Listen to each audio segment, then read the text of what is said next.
you guys kind of want to lead the way of changing, across the country. So what were kind of the main points in?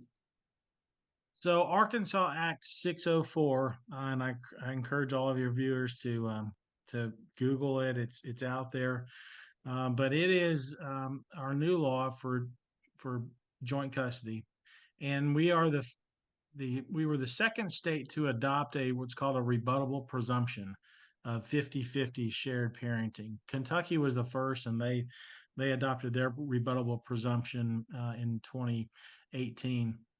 And for your viewers that don't know legalese, a rebuttable presumption just assumes the fact. It assumes that it exists and you don't have to prove it with evidence.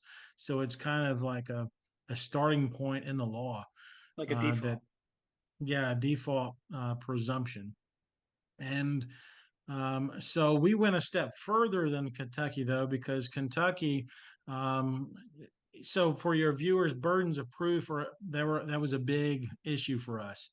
And most civil cases, including family courts in Arkansas and the U.S., rely on what's called the preponderance of evidence standard, and that is simply the weight of the evidence, which how the scales tip one way or the other with a feather of evidence, and that's all that it takes for a judge to decide most civil cases, including child custody cases. Hmm. Um, and that's what's required to rebut the presumption in Kentucky. So we wanted to go a step further than that. And we adopted what's called a clear and convincing evidence standard. And that is a burden of proof between preponderance of evidence and what the criminal courts use as beyond reasonable doubt. Most Hmm. people are familiar with that standard. Right. So clear and convincing is kind of that intermediate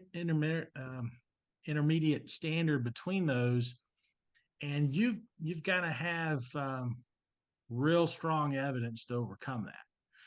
And we felt that that standard was appropriate and necessary because that's the standard that the U.S. Supreme Court requires for states to meet to take children away in parental Uh-huh. termination cases when they're terminating parental rights, right? So that's to protect your fundamental right as a parent when the state gets involved. And we wanted to use that same standard in child custody litigation to protect parental rights in those cases.